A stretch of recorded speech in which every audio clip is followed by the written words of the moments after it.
Now, I'm a massive fan, you know, I plug it in the book. I really credit you guys with this. I really like the Tri Metrix. And the reason I like the Tri Metrix, though, is because it helps create a fuller picture. And it's still not everything, because you've got this everything else under the radar.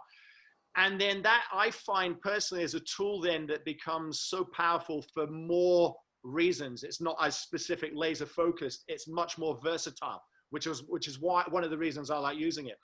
But can you maybe just simplify, and for some people watching and listening to this, let's break down just these kind of the tools that you're using, and just punctually, what would you use that tool for? So let's go, like, for example, DISC. If you go DISC, really, what's the core essence of DISC that you would say people are going to use that specific one for?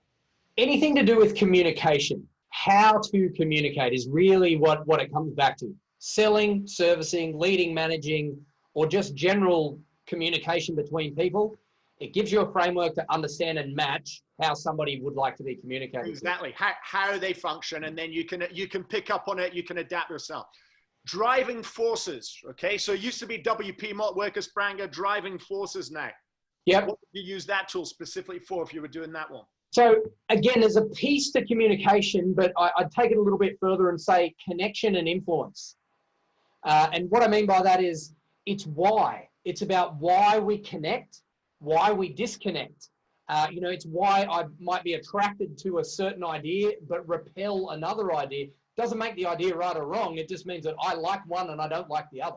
Yeah, exactly. EQ or intelligence, the EQ tools and that kind of set. Yeah, so I use a bit of an odd one here where I use the statement of do. Do I actively apply the principles of emotional intelligence to my interactions? Yeah. And I have this belief around emotional intelligence, and I'm by no means a researcher or anything like that, but you know, I have this belief that we are more and less active in emotional intelligence in different situations. You know, when I've got some skin in the game, whatever that skin may be, it doesn't necessarily mean money. I just mean if something is important to me, I'm more likely to think about what situation you're in and what you're experiencing before I come to you, and then adapting my approach. And I'll give you a really simple example. I use this one all the time. We've all done this. The day before we're about to go on vacation, and we know that there's a couple of things that are going to come up in those 2 weeks that need to be handled. And I don't want it to fall over because I've got a big deal writing on these couple of emails or whatever it might be. And, you know, I'm sitting in the office, it's Friday, I'm starting to get a bit excited about my pina colada on the plane on wherever I'm going. And I'm thinking to myself now, Mark doesn't look like he's in the right mood right now for me to go and ask him those things. I'm going to wait, or I'm going to try to influence his mood in a positive direction before I ask him to take care of those couple of things. I've got a vested interest in, you know, trying to help you see my side of the picture and that kind of thing. And I'm more likely to put more energy and effort into those things. Yeah. Whereas when there's not something important, and this is why I believe so strongly in the concept of motivation and goal being the central piece of emotional intelligence.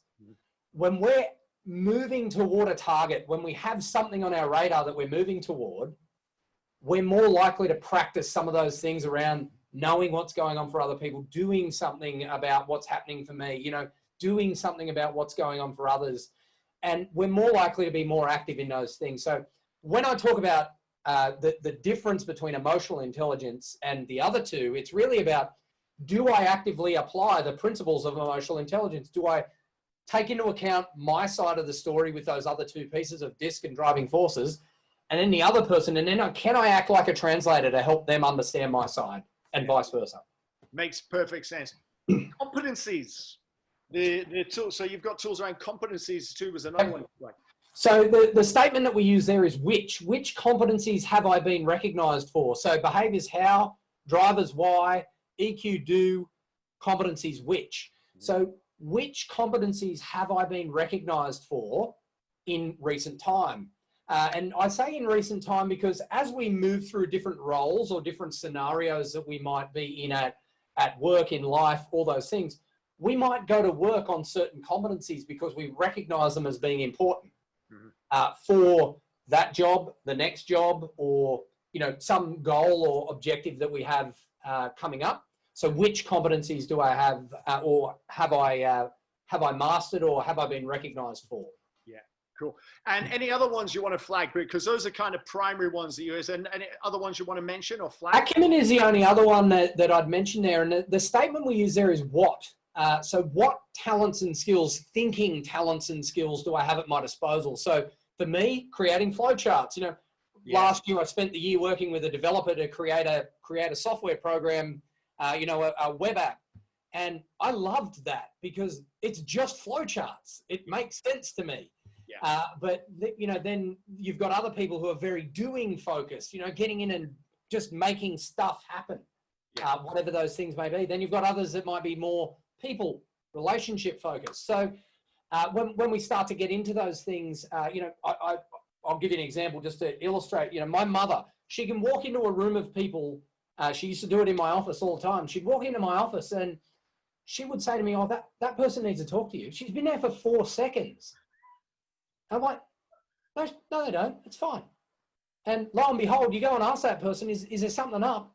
And there was something up. Somehow she just knew. Her antenna's up. She's got the antenna up. That's it. The antennas are. I love that. And the which and what really makes sense. I think, though, it's worth flagging, and I know you call this out massively when you do your courses and everything you do.